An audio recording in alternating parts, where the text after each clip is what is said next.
Assalamualaikum warahmatullahi wabarakatuh. Izin memperkenalkan diri, nama saya Esti Apriliani Permatasari, NPM 10010021998, Prodi Hukum Ekonomi Syariah, Fakultas Syariah Universitas Islam Bandung. Di sini saya akan mempresentasikan hasil dari penelitian saya yang berjudul Analisis Putusan Hakim nomor 86 garis miring PDTG garis miring 2023 garis miring PAMRS tentang pembebanan biaya operasional pada pembiayaan mudorobah di Pengadilan Agama Maros, Kabupaten Maros, Sulawesi Selatan. Latar belakang dari penelitian ini yakni pesatnya perkembangan lembaga keuangan ekonomi syariah yang menimbulkan beragamnya juga sengketa dalam keuangan ekonomi syariah. Oleh karena itu diperlukan aturan yang kuat dan jelas untuk memastikan penerapan prinsip syariah dalam sistem operasional ekonomi syariah. Di antaranya, penerapan ini diatur oleh Fatwa DSN MUI dan Kompilasi Hukum Ekonomi Syariah atau KHS. Pengadilan Agama Maros menangani perkara ekonomi syariah antara Koperasi Syariah Al-Azhar Maros sebagai penggugat melawan tergugatnya Bapak Muhammad Hatta selaku nasabahnya. Pada tuntutannya, penggugat mengajukan beberapa permohonan kepada Pengadilan Agama Maros yang salah satunya menghukum tergugat untuk membayar biaya administrasi yang mana biaya tersebut merupakan bagian dari biaya operasional LKS. Dari latar belakang tersebut dapat dirumuskan dua rumusan masalah. Yang pertama, bagaimana putusan Hakim Pengadilan Agama Maros pada putusan nomor 86 garis miring PDTG garis miring 2023 garis miring PAMRS.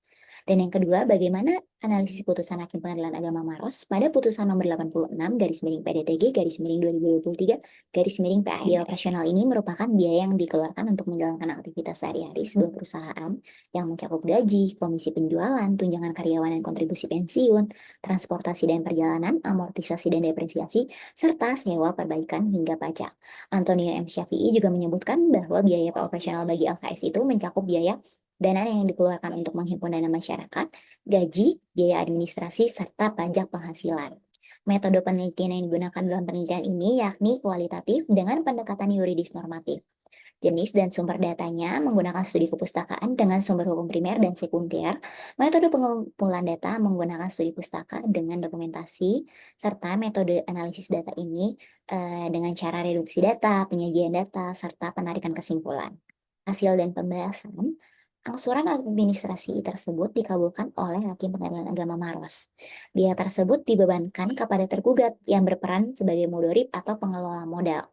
Perkara tersebut menggunakan pembiayaan mudorobah, yang mana terdapat regulasi yang mengatur terkait pembebanan biaya operasional, khususnya di lembaga keuangan syariah, menggunakan akad mudorobah.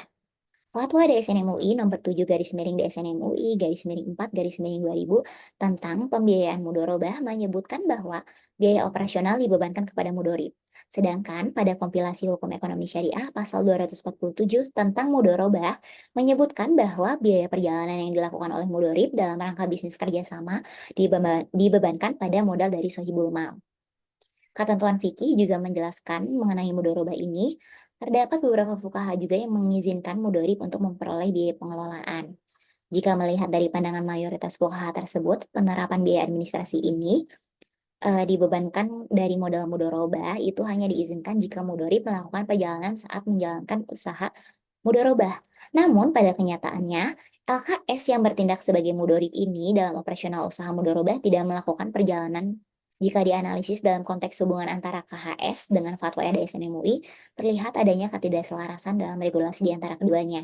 Akibatnya akan timbul kebingungan dalam menentukan panduan hukum yang harus diikuti.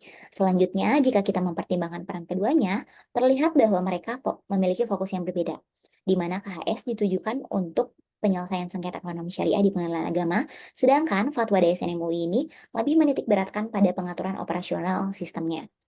Ini merupakan sebuah kejanggalan yang menarik perhatian, mengapa suatu perbuatan hukum tertentu diatur oleh dua peraturan materi yang memiliki orientasi yang berbeda.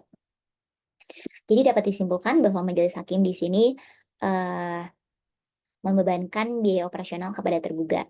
Biaya operasional tersebut diatur oleh Fatwa DSN MUI dan KHS, yang mana hal tersebut menimbulkan ketidakjelasan hukum karena terjadinya perbedaan pendapat.